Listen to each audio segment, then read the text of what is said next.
Well, I'm in the happy position of going last. The eighth speaker of the day. So you would think it would be sad because by now everything has been said, but I'm overjoyed because now I can say anything I want. And I know the topic has already been well covered.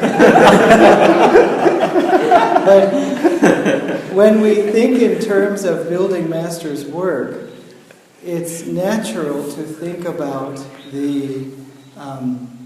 our work at present, which is, as we've heard and as we know, helping to bring in this new age of energy, Dwapara Yuga, this transition from the age of matter to the age of energy. And it's just so wonderful because we are on an ascending age, and this is very much our work. It's true. And if you don't know what I am talking about at all, I'm sorry, but ask someone next to you and they'll explain later. But these cycles of the yugas, we're rising from a darker time into a higher time, and we're explaining to everyone about energy, and we're trying to experience it more in our lives and so on. But we have to remember that Dwapara Yuga is only really, the second age on this planet. It's only age number 2. And so you can think of like Kali Yuga as LKG, and Dwapara Yuga as UKG. And then maybe Treta Yuga is 10th standard. I know I'm jumping a bit, but just to emphasize it. And now, I guess Satya Yuga would be +2. 10 plus 2, that's 12th standard, right? Yes. I mean, I figure by the time you get to 12th standard, you can understand what 10 plus 2 is. But for some reason, it's always called 10 plus 2. I don't know. Maybe it's a higher teaching. I'm not ready.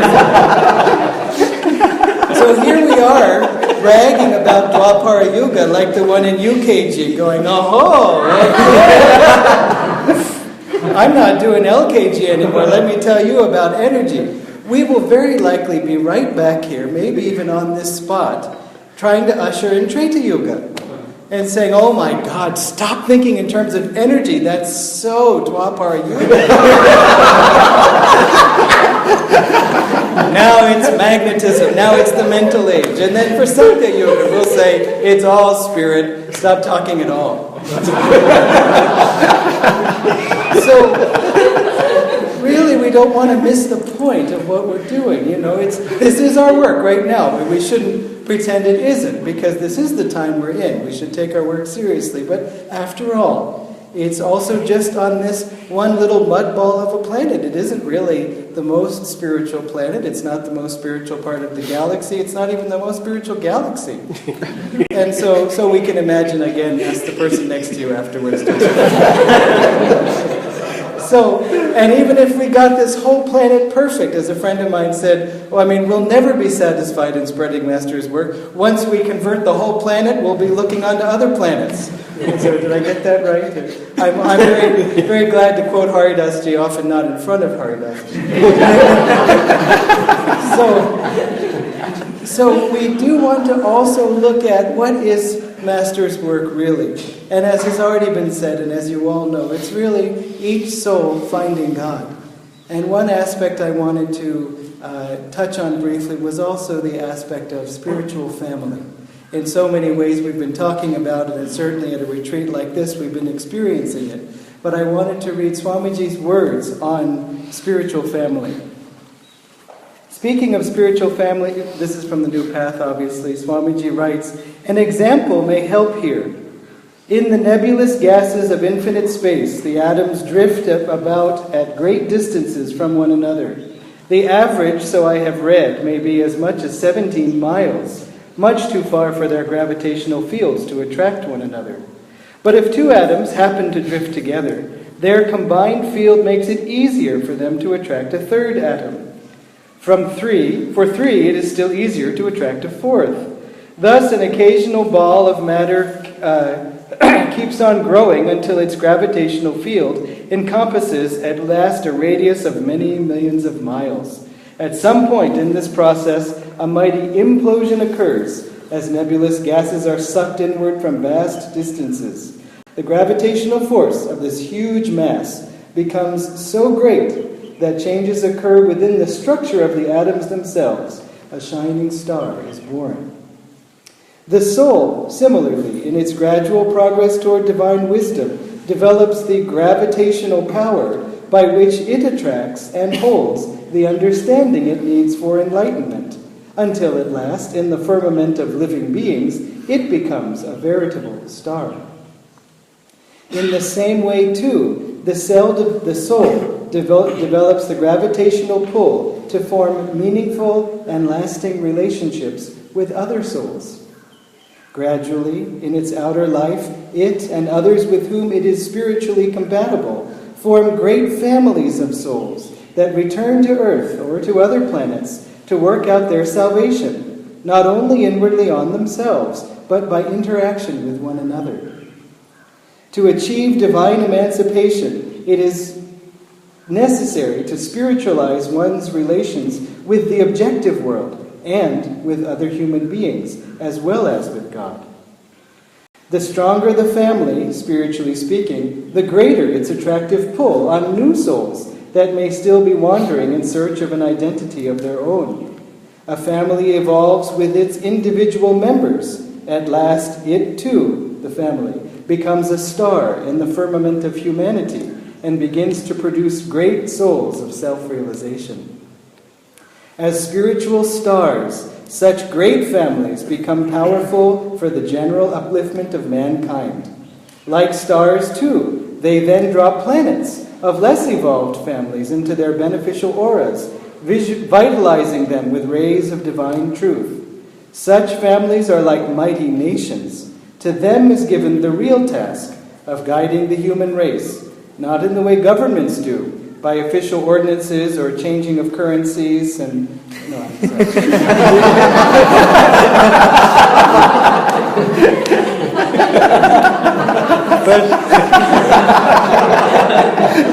but by subtler spiritual influence. Yogananda's is one such spiritual family. His forms a part of a greater spiritual nation, of which Jesus Christ and Sri Krishna, in this age Babaji, are also leaders. Yogananda, like William the Conqueror at Hastings, came to America to establish a beachhead, not in this case of worldly conquest, but of divine communion. Many have been born and are being born in the West to assist him in his mission. Many others are being attracted to it for the first time by the radiant magnetic influence, the spiritual gravitational field it has created.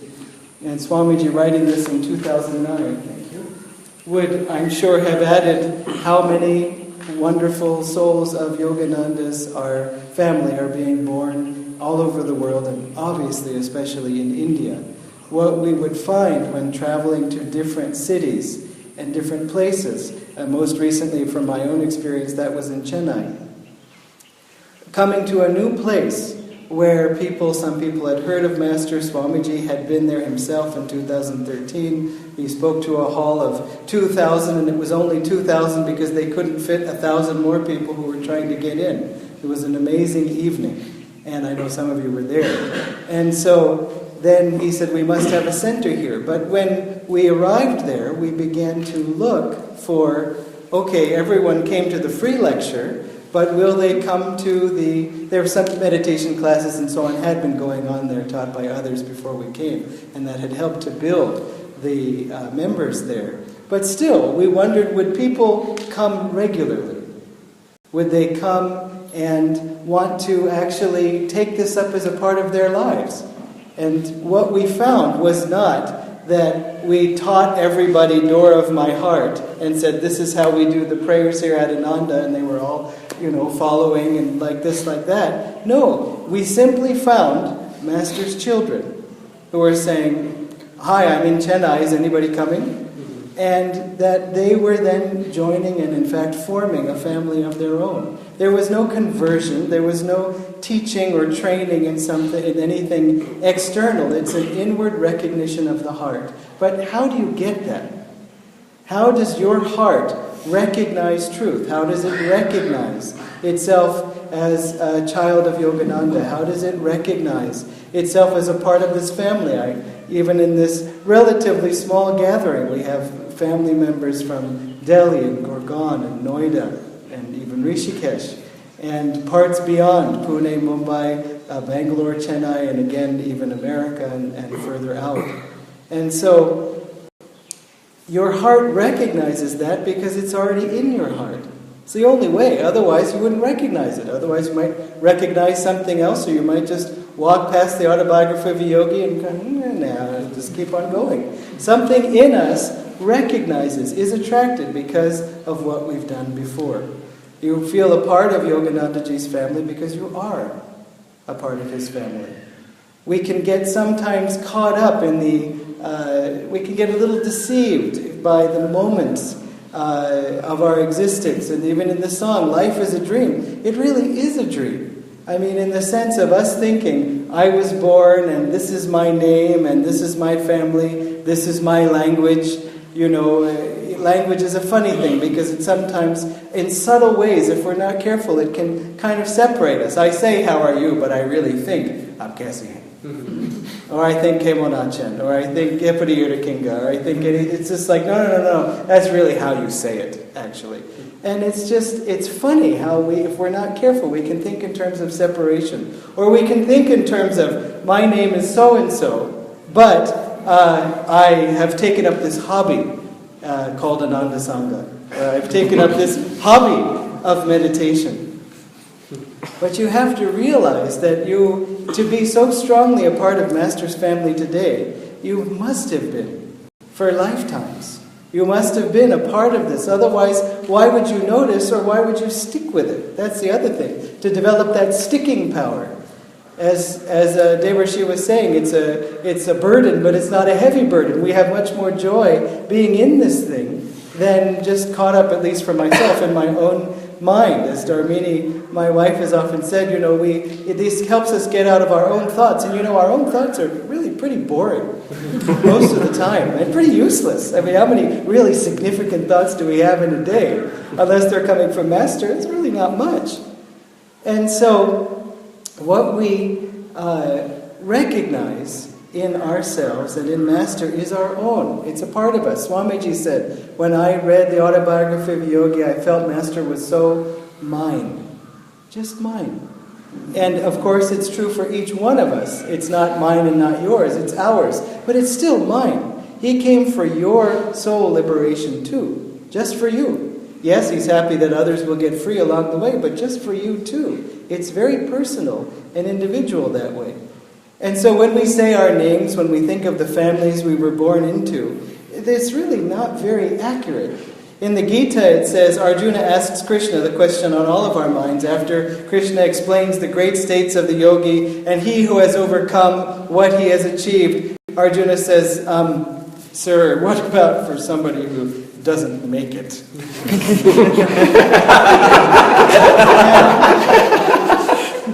And, we can read that and we can think of that in two ways. Because then, we say, I better read this one because I'm going to need to know this.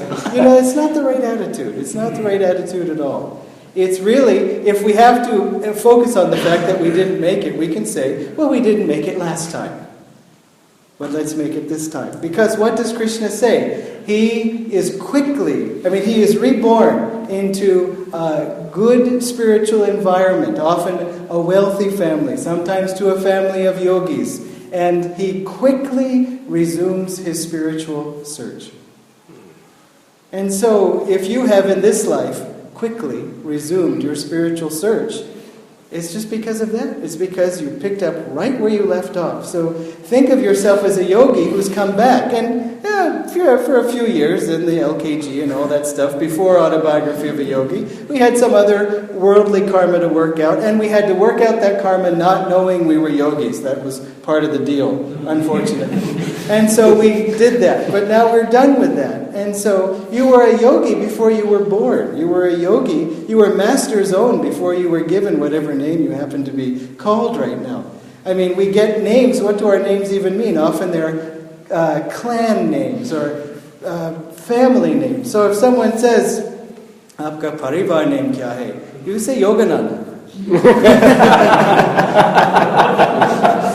That's the real truth. I mean, in some parts of India, the father's name is your last name, and all the children have the father's name. So what is your father's name? Yogananda. In America, they say Anderson, Peter's son. It's the son of Peter, so we can be Yogananda's son. That's really who we are. If we're going to identify ourselves as part of anything, it's really true. Because who was your mother in your last life? Your father in your last life? You don't know. You may recognize them now as your children, if you have children. That sometimes happens. One child at Ananda said to his father and mother when they tried to send him into his room, he said, "I remember last time when I was the dad and you were the kids. I don't want to hear it." I think it may be something. different. Romaji, I think she said, if I'm getting this right, she had to remind one of her children that in this life, I'm the mom and you're the daughter, and that means you do what I say. Is that right? Yeah. She has only one kid. So anyway, so that happens, but we don't always know. And sometimes we're born into a family we feel no connection with at all. I mean, at all. And someone who had a life like that said to Swamiji, "Sir, I just don't understand the karma or my karmic connection with these people. Because I left home at 18 and I had nothing in common with them. And since I've come to Ananda, I feel, they don't care, I don't care. I'm trying to understand the karma." And Swamiji said, "Sometimes you just need a body." And there they all go. There's Jyotishi, Daviji, I want to get on the... Oh well, and you just But so remember that is really our identity. Who was your father and mother in your last life? We don't know. But who was your guru in the last life, Yogananda? Very likely, if it is now.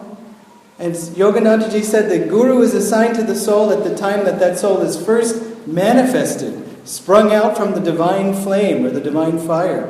So he's been your guru the whole time. Sometimes we have different experiences, lifetimes with him in the body or through one of his disciples. He said that happens.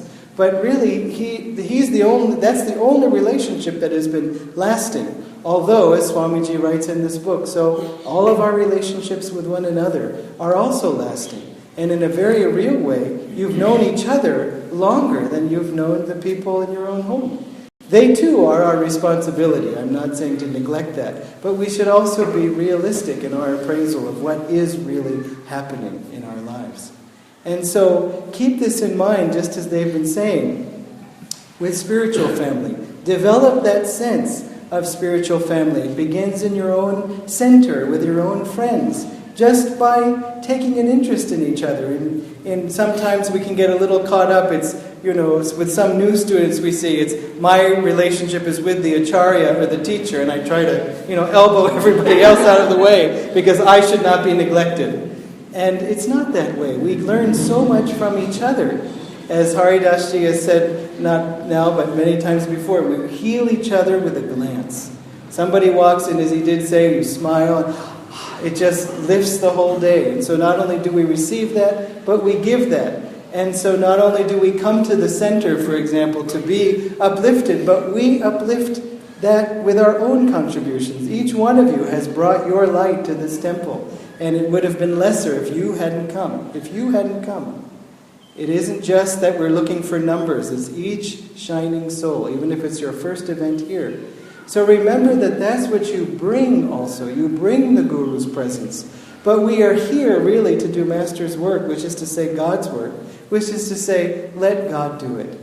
We're not really here to accomplish anything outward other than the way that He wants to use us in that way. But another way of thinking of it is this: everything we're doing is just, we can't meditate in caves constantly. We have to do something to pass the time. And so let's build communities, let's build temples and so on. On one level, it really is just that. We need to do Guru Seva. And so this is what we're doing.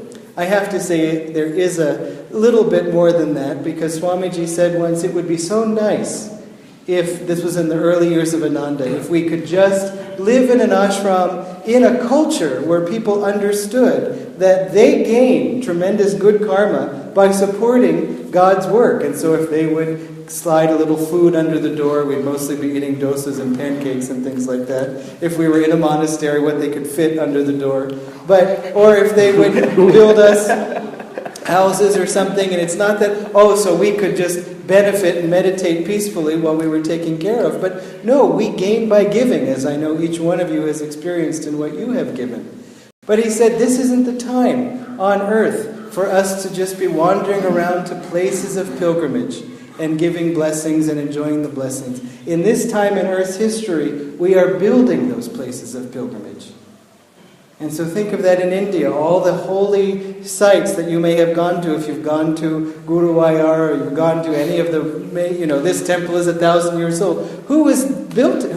Who was there when it was built? Probably some of us, actually. Because what are we doing now? Building more temples. Creating places of pilgrimage. That's really what we're doing. And so give that with your own energy to the place, to your sadhana, your devotion to the Guru, but really also to each other. One beautiful way to do that is exactly what you've all done today, just by coming together. When we come together in one place from different parts of the work, it really helps us to build that friendship. Some friendships really can only be built, or some of the easiest way to build a friendship is in person. And then the first time you meet each other, just sort of, And then the second time, oh, nice to see you again. One friend of ours, Rajesh, talks about his first visit to Pune, and they were here on the land for a while, then they went to the city center, and then they, because they had time before their flight, it was such a late flight, they got to go in for the Sunday satsang at the city center. And he saw a friend he had met at the land at the retreat. We've been schooled, do not say the land, say the retreat, the retreat. A few, for a day or two, and then they met again at the satsang, and they, oh, hi, and gave a big hug, and they said, oh, it's so great to see you. What was your name again? It's really a relevant question. What are you called this time? What is your name this lifetime? Oh, yes, I remember when it was, Amenhotep or something like that. Updating it for what? Oh, okay, yeah, Ashwini, fine. Ashwini, I'll call you that. So remember, just as much as we serve others, let us give to each other. Swamiji was asked, what do you want your legacy to be? And at different times he said, I have tried to do my poor best for my Guru's, work. Sometimes he said openly, I've helped to set Master's teachings for the ages in terms of how much, not only clarity, but expansion that he gave to it. But he also said, when one of the last times he was asked, I would like my legacy to be kindness. And so let's take that legacy and continue it on in our Guru's name. God bless you.